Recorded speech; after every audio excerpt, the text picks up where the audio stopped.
मैं शमशेर खान, साचार्य गणित, राजकीय कन्या महाविद्यालय चूरू।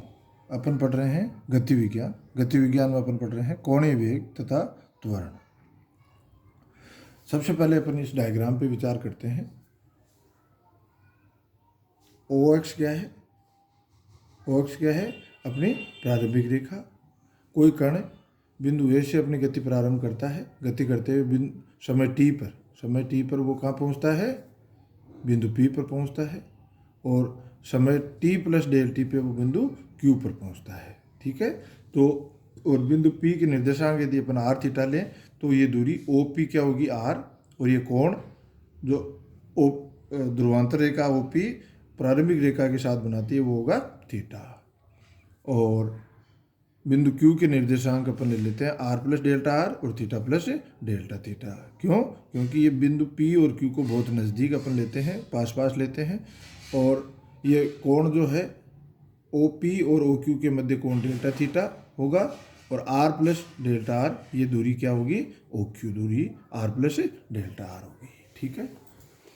तो कोणीय वेग और कोणीय त्वरण के लिए कोई डेरिवेशन खास नहीं है, सीधा सूत्र ही काम याद रखना है। फिर भी अपन देख लेते हैं। बिंदु P पर कोणीय वेग is equal to limit delta t tends to 0 अंतराल डेल्टा टी में कोणीय विस्थापन अपॉन डेल्टा टी। तो अंतराल डेल्टा टी समय अंतराल है, ये अंतराल डेल्टा टी ये। तो ये कोणीय विस्थापन जब कण बिंदु P से Q पर पहुंचता है तो उसका कोणीय विस्थापन होगा डेल्टा थीटा। बिंदु P और बिंदु Q की जो ध्रुवांतर रेखाएं हैं उनके मध्य का जो कोण है वो होगा इस अंतराल में कोणीय विस्थापन। Then limit delta t tends to 0 delta theta upon delta t. और इस पूरे को अपन संपूर्ण अवकल के रूप में जानते हैं, इसे लिखते हैं d theta upon d t is equal to theta dot. कोणीय वेग को ओमेगा से व्यक्त करते हैं तो omega is equal to d theta upon d t is equal to theta dot. कोणीय त्वरण कोणीय वेग से वेग के परिवर्तन की दर होता है। कोणीय त्वरण क्या होता है? कोणीय वेग के परिवर्तन की दर होता है। अतः P पर कोणीय त्वरण is equal to d upon d t into d theta upon d t is equal to d square theta upon d t square is equal to theta double dot. तो यह है कोणीय त्वरण। ठीक है। अब अपन आगे बढ़ते हैं और देखते हैं कि कोणीय वेग एवं कोणीय रेखीय वेग में संबंध क्या है। मतलब कोणीय वेग और रेखीय वेग में संबंध क्या है। इसके लिए सबसे पहले ये डायग्राम देख लो। ये प्रारंभिक रेखा OX, ये वक्र जो दे रखा है ये क्या है? किसी कण का गति का पथ है। कण यहाँ से अपनी गति प्रारंभ करता है, समय t पर वो बिंदु P पर पहुँचता है और आगे बढ़ जाता है। तो अपन बिंदु P पर बिंदु जो इसके वक्र पे बिंदु P लिया उसके निर्देशांक अपन ले लेते हैं r थीटा। यदि P के निर्देशांक r थीटा है तो ये OP की लंबाई होगी r और OP का OX के साथ प्रारंभिक रेखा के साथ कोण होगा थीटा।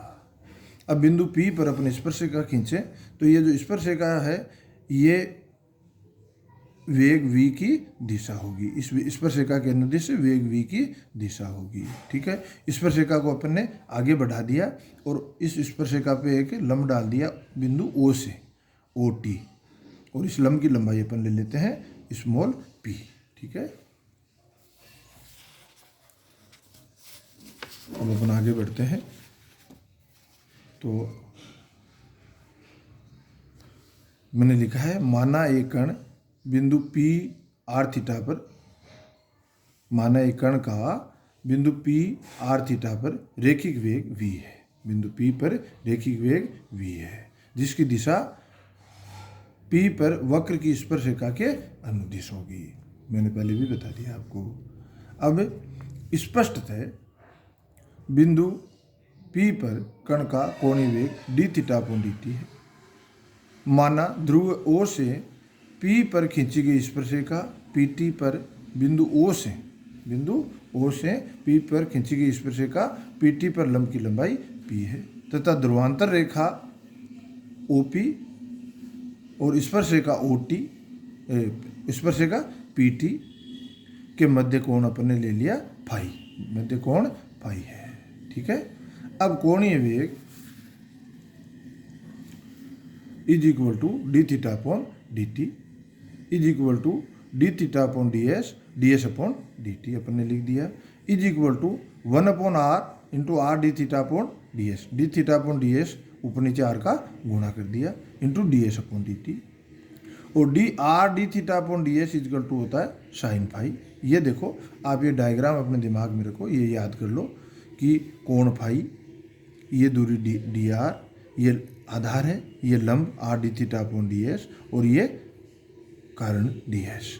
इससे आप साइन फाई का मान निकाल सकते हो, कोस फाई का मान निकाल सकते हो, और टेन फाई का मान, जहाँ भी जरूरत पड़े साइन फाई, कोस फाई और टेन फाई। तो ये यदि आपको याद है तो सीधा है sine phi is equal to r d theta upon d s, r d theta upon d s, तो r d theta upon d s. ठीक है। तो अपन ने r d theta upon d s को लिख दिया साइन फाई। तो ये होगा 1 upon r sine phi d s upon d t, और साइन फाई कहाँ से प्राप्त होगा अपने को, साइन फाई ये अपना त्रिभुज है, त्रिभुज में ये 90 डिग्री है और ये कोण है फाई, तो ये तो हो गया अपना आधार, ये हो गया लंब और ये हो गया कारण। तो साइन फाई का मान क्या हो गया भाई, p upon r. Sine phi का मान क्या हो गया, पी अपॉन आर, जो अपन ने लिख दिया। साइन फाई का मान हो गया, अपन लिख देंगे sine phi is equal to p upon r, और d s upon d t is equal to p upon r square d s upon d t, और d s upon d t क्या है, वेग भी। D s upon d t क्या होता है, दूरी में परिवर्तन की दर, विस्थापन में परिवर्तन, विस्थापन के परिवर्तन की दर, तो ये वेग भी। तो पी अपॉन आर स्क्वायर, ये पी अपॉन आर था तो ये हो गया p upon r square d s upon d t, और d s upon d t क्या है, रेखिक वेग। तो p upon r square into v, इसलिए d s upon d theta is equal to v p upon r square theta dot. ये हो गया रेखिक वेग और कोणीय वेग में संबंध। ये क्या है, कोणीय वेग ओमेगा, ये क्या है ओमेगा।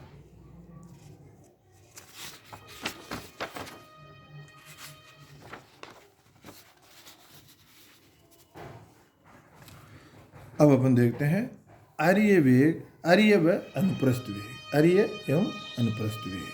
वो डायग्राम प्रारंभिक रेखा OX,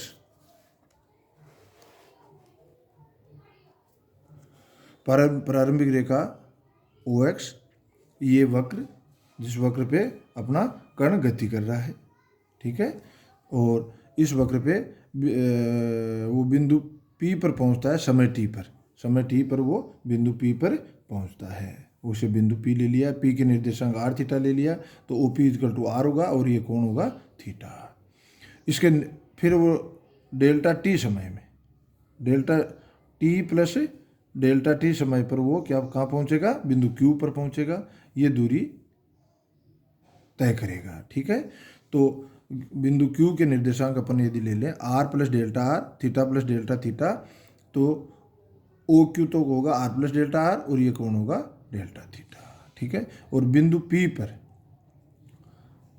ध्रुवांतर रेखा के लंब होगा PN, ध्रुवांतर रेखा के लंब होगा PN।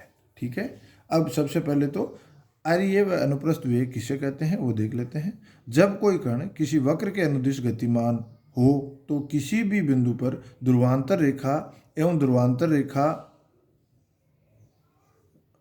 बिंदु पर ध्रुवांतर रेखा एवं इसके लंबवत दिशा में कण के वेग के वियोजित भाग क्रमशः अरीय और अनुप्रस्थ कहलाते हैं। मतलब ध्रुवांतर रेखा के अनुदिश जो इसका क्या है, भाग है, वियोजित भाग है, वो तो होगा अरीय वेग, और इस ध्रुवांतर के लंबवत जो इसका वियोजित भाग है वो कहलाता है अनुप्रस्थ वेग। ठीक है। अनुप्रस्थ वेग कहलाते हैं। ठीक। अब आगे बढ़ते हैं। माना किसी वक्र के अनुदिश गतिमान कोई कण t समय पर पी आर थीटा पर है तथा r प्लस डेल्टा r समय पर कोई कण बिंदु Q r plus delta r और थीटा प्लस डेल्टा थीटा पर है। Q r plus delta r comma theta plus delta theta पर है। ठीक है। जो भी मैंने बताया है यहाँ Q से ध्रुवांतर रेखा पर लंब QM है, Q से ध्रुवांतर रेखा पर लंब QM डाल दिया। स्पष्ट है समय अंतराल डेल्टा टी में OP तथा OP के लंबवत कण के विस्थापन क्रमशः PM और MQ है।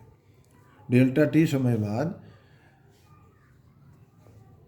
OP तथा OP के लंबवत कण के विस्थापन, OP की दिशा में और OP के लंबवत दिशा में कण के विस्थापन क्या है? PM। OP के दिशा में तो PM और OP की दिशा के OP के लंबवत दिशा में विस्थापन क्या हो गया? MQ या QM। यदि बिंदु P पर ध्रुवांतर रेखा OP तथा OP के लंबवत दिशा में वेग U और V हो, ध्रुवांतर बिंदु P पर ध्रुवांतर रेखा OP तथा OP के लंबवत दिशा में वेग U तथा V हो, मतलब ध्रुवांतर रेखा की दिशा में वेग U हो और ध्रुवांतर रेखा की दिशा के लंबवत वेग V हो, तो U तो क्या होगा? अनुप्रस्थ वेग होगा, U तो क्या होगा? अरीय वेग होगा और V क्या होगा? अनुप्रस्थ वेग होगा।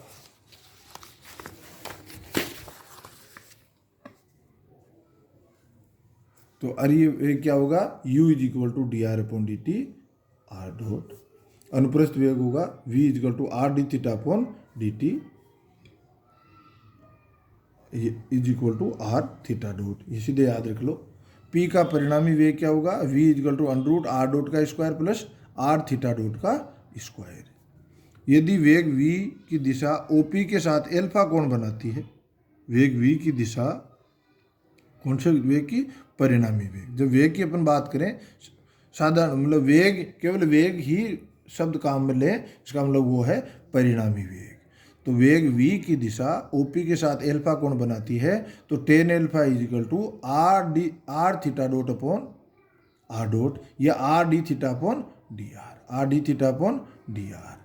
और ये जो मैंने डायग्राम बताया था उससे ये किसके बराबर होगा? टेन फाई के बराबर होगा। ठीक है। अरीय तथा अनुप्रस्थ त्वरण।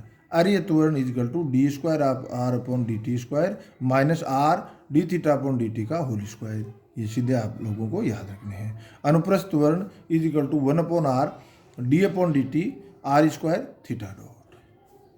धन्यवाद।